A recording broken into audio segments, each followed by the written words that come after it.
Okay. Yeah, obviously, disappointing to come away with a loss, and with a group of guys that played very hard, very physical in the game, left it all out on the field. We ask a lot of our experienced players, ask a lot of some young players that had to step up in some big moments, and I thought our players played extremely hard.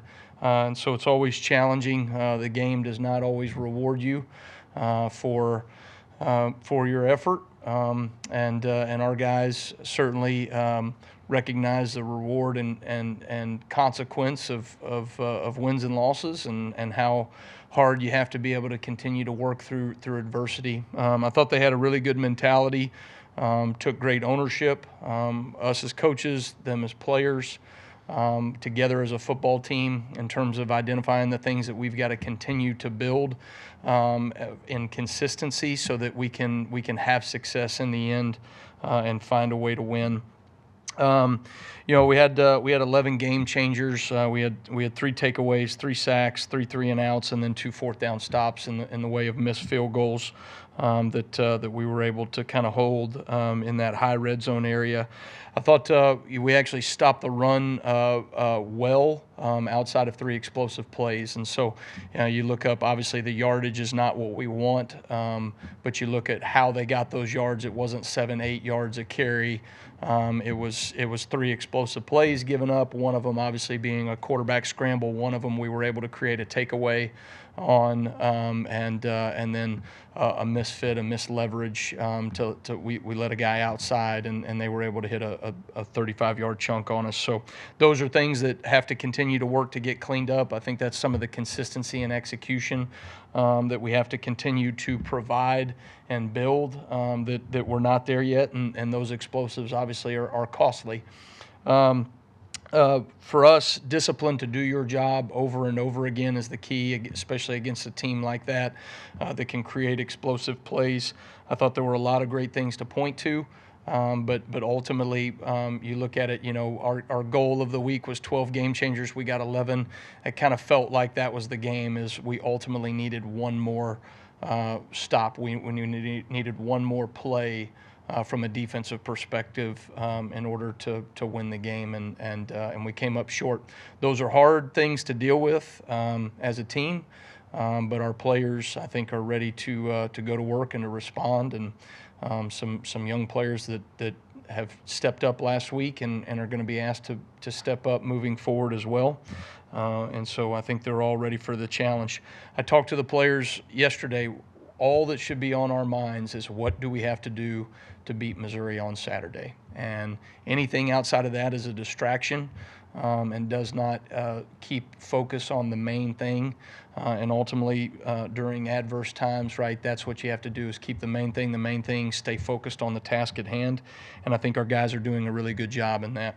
Moving forward to Missouri, certainly a lot of familiar faces and I guess familiar schemes. Eli Drinkwitz and I have known each other for a long time. Both grew up in Northwest Arkansas. Their defensive coordinator, Corey Batoon, was my defensive coordinator at South Alabama for the last 3 years. Worked for my dad for a number of years. So obviously, system, scheme-wise, right, there's a lot of similarities. And then, very impressed with Kirby Moore and what they've done offensively. You see elements to what Drink has done over the years, under even going back to Gus Malzahn and some of the things that he was doing at App State and NC State. And then certainly you see a lot of the flavor even of some of the things we do offensively under Kirby Moore. And so a lot of formations. They're certainly explosive on the outside. A lot of different things and pictures that they're going to show you. They've got a really dynamic passing game with an experienced quarterback.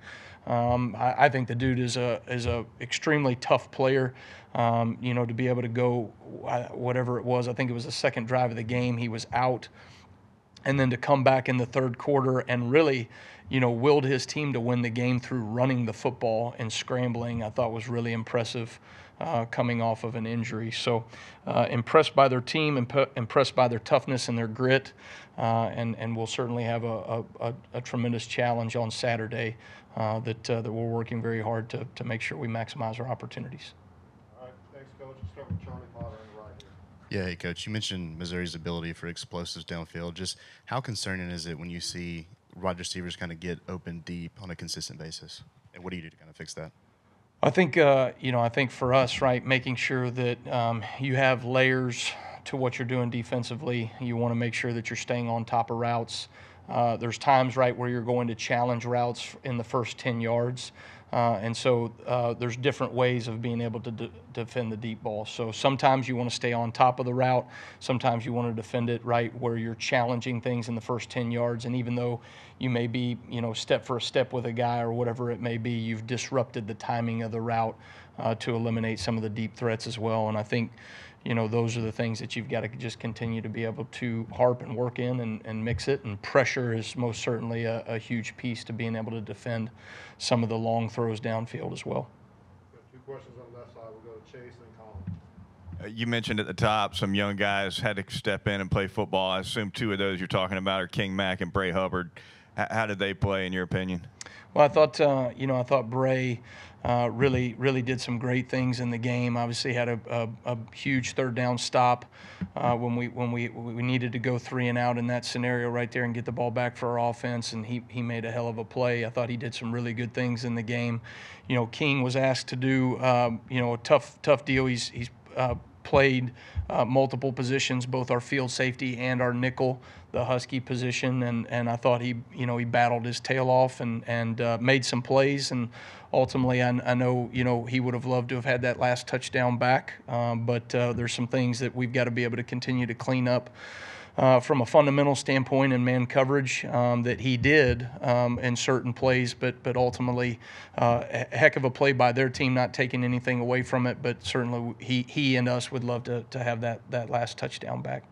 Colin?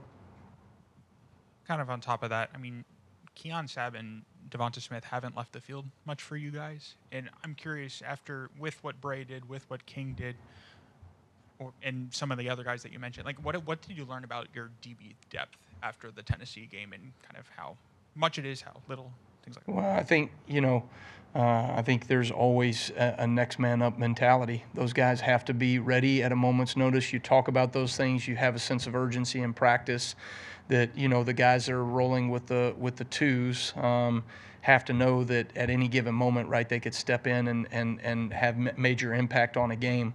Certainly a game like this where you had, a number of DBs that went down, you can point to this to say, hey, this is why it's so critical, right, that you have the same level of urgency that the guy that may be going out with the starting defense, because at any given moment, right, you're going to come in and have a tremendous impact on the game one way or another, whether you're prepared for it or not. And so certainly I think our young guys, they seem to do that in practice. They have an urgency to be able to get in. Bray Hubbard was a great example of that. Goes about his business, workmanlike every single day, and really prepares with an expectation that he's going to go in, and he produced at a really high level. But it's certainly an opportunity for us to be able to point towards how critical practice habits have to show up one way or another in games. Go right up the middle here, Mike. How would you describe what happened on that illegal substitution penalty where it looked like Moling was pushed King and then he went down?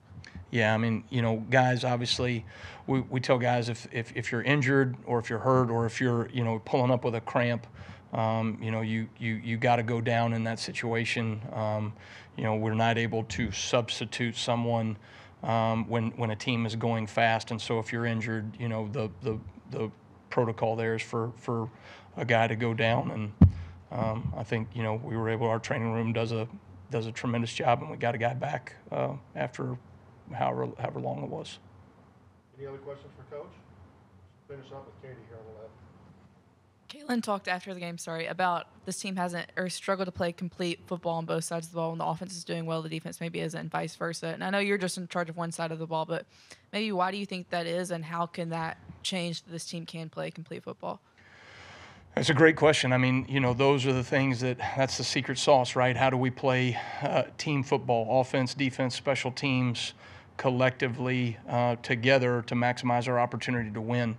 You're going to have moments, right, where one side of the ball versus another may be executing better on any given moment. The most ideal thing is that we're all hitting on all cylinders, for 4 quarters, but that rarely happens in a game or in a season.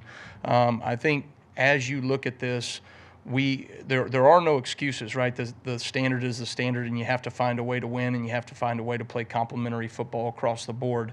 But these are some of the growing pains that we're going to deal with and continue to work through as a football team.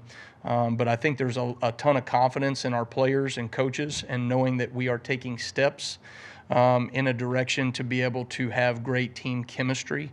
I think Kalen does a tremendous job with the culture of our program, the buy-in from our players.